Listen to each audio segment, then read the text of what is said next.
Jack Nelson was a fisherman. He lived in a small village in South Africa, a few kilometers from the South Atlantic Ocean. He used to work all day long in the ocean, catch maximum fish and sell them in the local market. Jack had a canoe that he genuinely loved. He had customized it himself to go on long voyages in the ocean. He rarely went far, preferring to paddle his canoe to the local islands instead. One fine day in March 1996, Jack decided to go to the nearby island. The motive was to catch the maximum number of fish and visit the island. He prepared his canoe and started his journey. Jack was a bit afraid too, because this was one of his longest tours. His spirit was high, but anticipation had taken its toll. The weather was fine, with the sun blazing and a cool breeze could be felt. Other fishermen were also doing their job. Jack confidently headed forward, relying on his intuition and years of experience as his most significant support. The rhythmic sound of water lapping the canoe accompanied his singing while he caught fish. Jack was pretty happy, having caught around 50 fish in a few hours, setting a personal record. He was confident about catching a big fish as he approached the location, although apprehensive due to its reputation as a danger zone where many fishermen had lost their lives. Tales of incidents associated with that place had reached his ears. The water was deeper in this region and the clouds seemed almost overhead. Jack made maximum use of his oars, his fragile hands working more than they were used to. The island was within reach and his optimism soared. He only had a few more meters to cover to reach the shore. Although he desperately wanted to rest, reaching the shore took precedence. He enjoyed his journey and felt proud of himself for coming so far. Little did he know that a dangerous encounter was waiting for him. He didn't even have the slightest notion that he was in the most dangerous area of the sea. When the sun was about to set and the dark clouds gathered ominously in the sky, Jack could sense the change in the atmosphere. He had a fantastic intuition and was habitual in making quick decisions. Jack decided not to go towards the island as there was much danger. The storm was brewing fast, and it appeared like a muddy monster in the air. It was a cyclone. Jack turned his boat back towards the shore. Jack clutched his oars more tightly as the waves grew more frightening by the second. He was being pulled toward the island by the waves incessantly. Jack was putting out his maximum effort to overcome the waves' resistance. Clearly in the path of Mother Nature's fury, the fisherman had to get to safety as soon as possible. The devastating typhoon obscured the horizon. Almost no light entered the eye. Although Jack's canoe was solid and his modifications were keeping him safe, the canoe was still a relatively small boat. In addition, it was helpless in the face of a particularly intense hailstorm. When he thought the storm would be the biggest challenge, nature had other plans. Another test was waiting for him. A monstrous, beast-like shark lurked out of the water. The shark could detect Jack's vulnerable condition and misery. It decided to take the maximum benefit out of it and satisfy its hunger. The shark began to encircle the boat. The boat was half drowned in the water because of the depth, and the water poured into the canoe. The beast-like cyclone had taken its toll too. Jack knew it was difficult to return safely, but wanted to do one last try. He mustered up all his courage and decided to attack the beast. Jack hurried into the boat's cabin to retrieve a large-sized net. However, the shark swam up to the boat before he could get inside. It was unwilling to let Jack live for another second. Jack launched a handful of pebbles at the shark. This irritated it, so it began attacking back. The counterattack was 10 times more dangerous than those tiny pebbles. The shark's powerful bite split the canoe in half, and Jack fell into the water. He tried to hold a piece of his canoe, but before he could reach it, the shark jumped and shattered the part of the canoe he was trying to clutch. Jack was devastated by the sight of his boat sinking beneath the waves. Death was standing there, mocking his impotence. After finishing its meal, the shark dove back into the ocean. Death was in front of him, laughing at his helplessness. The shark ate its prey and lunged back into the water. The fishing community mourned Jack's death for years. After all, they had lost a very experienced friend, an embodiment of courage, bravery, and resilience. Thomas Clark and Mary Thomas were two marine enthusiasts. They worked for a marine research center. The couple had gone on numerous underwater expeditions. This time they were assigned to determine the salt content in a small portion of the Arctic Ocean. They were excited about the expedition as it was seemingly an easy task, but had loads of potential to learn new things. Learning is heaven for these knowledge seekers. They reported at the Marine Center on one fine morning in April 2003. They were excited and afraid at the same time. Excited because they were going together on a critical mission, and fearful because they had to do this all alone. The research center gave them instructions and showed them the canoe. It was a purpose-built boat with the necessary protective equipment. Without wasting time, the couple embarked on their journey, making notes while Thomas determined the salt content using a device. The weather was moderate, and they were satisfied with the conditions as there seemed to be no chance of a storm. Their goal was to return to shore before sunset, a difficult but not impossible task. Thomas encouraged his wife, trying to keep her composed, knowing that Mary was highly professional. As she made calculations, Thomas exerted all his strength on the oars. They were approaching a specific spot in the middle of the Arctic Ocean, their spirits high and their optimism at its peak, despite the relentless resistance of the water waves. Sweating profusely from the intense effort on the oars, Thomas grew exhausted, the deadly water waves taking their toll. Agitation was evident in the wrinkles on his forehead. Sensing his struggle, Mary joined him, grabbing one of the oars to lend a hand. Their destination was within reach. They were getting unusually tired and wondered if the increased water pressure was a precursor to a storm. They decided to stay on an island just a few meters from their intended location. They wanted to avoid any potential dangers, so it seemed like an intelligent move from these two brilliant souls. When they finally arrived at the spot, Thomas abruptly halted the boat, causing a jerk. Mary swiftly pulled out her device and measured the salt content. To her amazement, she exclaimed, "Wow, it's like the Dead Sea in the Arctic." They were both overjoyed with the success of their expedition, unaware of the troubles that awaited them. They started making their way towards the island, when suddenly, the boat began to sink. It caught them by surprise. They tried their best, but the boat refused to move forward. Their concerns quickly turned into fear as a massive wall of water surrounded their boat. Though they couldn't see what lurked beneath, they knew it was perilous. Within moments, a magnificent hungry shark emerged, famished and furious. Mary started trembling as Thomas tried to calm her, but their moment of peace was short-lived when the shark reappeared, this time circling the boat without creating a water cloud. Realizing the boat couldn't withstand a shark bite, Thomas urgently asked Mary to fetch an axe and a net from the cabin. Following his command, Mary grabbed the tools, and Thomas swung the axe, hitting the aggressive shark. Its mouth opened, revealing razor-sharp teeth, and it forcefully bit the boat, sending shivers down the couple's spines.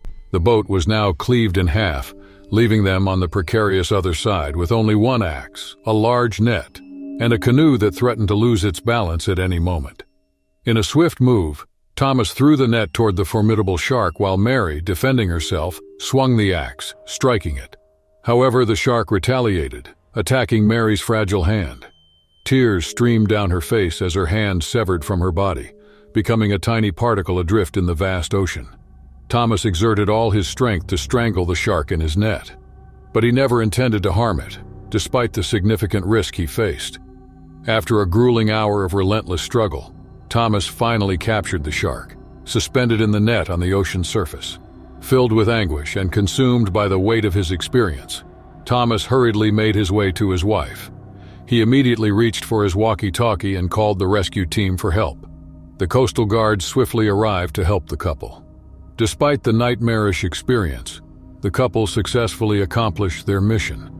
Mary felt immense joy upon success in her research project, even though it meant she would have to live without her hand for the rest of her life.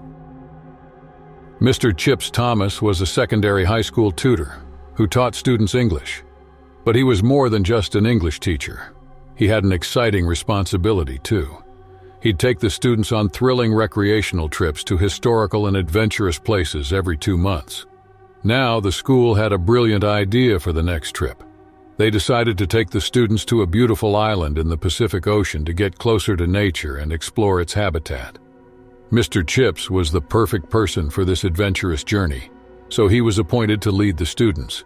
The island was famous for its breathtaking beauty and crystal-clear waters, making it an exciting destination for students. The school hired a traveling agency to guide the students and to ensure everything went smoothly. When the day arrived, Mr. Chips and 10 excited students set off for the camp. They were all thrilled and excited about the adventures that awaited them. Upon reaching the camp, they met Captain Alex, who would lead them throughout the trip. The plan was to return 8 hours before sunset, and luckily, the weather was fantastic. A scorching hot day with clear skies and no signs of any storms brewing. The air was filled with enthusiasm. Mr. Chips was busy encouraging and motivating his students to be confident and resilient throughout the journey. For safety, the students were provided with life jackets and protective equipment in case they encountered any trouble during their island exploration.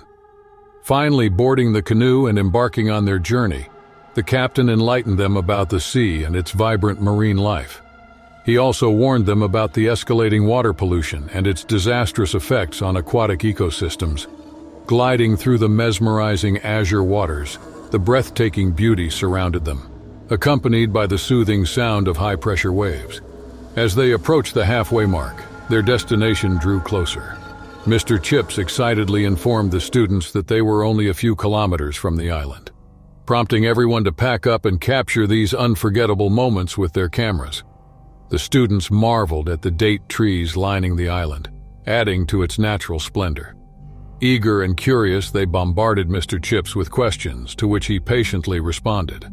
With zeal and dedication, they continued their journey when suddenly, a colossal shark sliced through the ocean, leaving the students in awe. Some trembled with fear, while the braver ones followed their camp instructions and remained silent. However, a few couldn't contain their terror and loudly screamed. Amid the chaos, one student instinctively rushed towards Mr. Chips, gripping his shirt tightly. The captain couldn't believe his eyes. A shark in the safest part of the ocean? That was unheard of. And to think they had brought the young ones along for this adventure. The poor creature must have lost its way and wanted to vent its frustration on these innocent souls. He quickly ordered all the students to stay in their seats while Mr. Chips tried calming them down, although he was scared too. That shark was a fierce beast, capable of tearing them to pieces. With all his might, the captain rowed forward, desperate to escape the predator's pursuit. But the shark was relentless, refusing to go anywhere without a meal of humans. Amid the mayhem, the boat suddenly jolted, throwing 2 students off balance, resulting in minor injuries. Mr. Chips rushed to check on them, careful not to provoke the shark further. They knew they had to tread cautiously, not wanting to make the shark even more aggressive. It was a tense and nerve-wracking situation, but they were determined to make it out safely. As one part of the boat split, panic surged through everyone. The captain faced a crucial decision: save the kid. Instructing Mr. Chips to control the boat, he dove into the water, planning to outwit the magnificent creature. It would be challenging, but it was their only choice. The water waves were against him. Unlike the shark, the captain didn't have a streamlined body. Following the captain's instructions, Mr. Chips exerted all his effort on the oars with the help of one healthy kid. Meanwhile, the captain surrendered to the brutal waves, diving into the water and throwing a stone at the shark. The enraged shark swiftly approached him. Fortunately, the captain was a skilled swimmer and his plan worked. The shark pursued him as he maneuvered up and down in the water, aiming to frustrate the predator. It was time for clever tactics rather than relying solely on physical strength, as he couldn't match the shark's speed. His goal was to tire and annoy the shark, swimming in the opposite direction of the island. The captain lured the shark along. Mr. Chips raced towards the island on the half-broken boat, accompanied by the children. They were all safe, but the captain remained in a dire condition. Though his duty was to protect the kids, he was nothing short of a hero in their eyes. He didn't prioritize his own life to ensure their safety. The captain was exhausted from battling the relentless waves. His arms couldn't take it anymore, and his legs were swelling. He had drifted several meters from Mr. Chip in their boat, and the persistent shark was still hot on his heels. He felt he could not survive unless a coastal guard or another boat came to his rescue. Just when he lost all hope, drowning in pessimism, a glimmer of salvation appeared on the horizon, a boat sailing towards him. With all the strength he had left, he cried out for help. As the boat approached, the shark kept stalking him, ready to strike. As the boat came closer, the tension grew. But before the captain could be fully rescued, the shark lunged and sank its teeth into his leg. The pain was excruciating, and he couldn't help but cry out. Thankfully, the boatman acted quickly, tossing a rug to pull the captain on board and providing first aid. His leg bled, and he almost lost consciousness. Yet he knew that his bravery was seen not only by Mr. Chips and the 10 students, but also by all the kids in the world who love marine life. Mr. Chip and the kids made it to the island. Some students got minor injuries, but they all experienced trauma. It might take them months or even a lifetime to forget those harrowing hours. Despite their fear, they were grateful to the Lord for their new lease on life. The boatman informed the coastal guards about the stranded students, and a rescue team was dispatched to bring them back safely. Though they did not expect the tour would out horrible, the students' journey taught them invaluable lessons. They faced death at a young age, yet showed remarkable composure and control over their nerves. It was a life-changing event where they learned the importance of unity and love for humanity. They also discovered the value of working smart in challenging situations.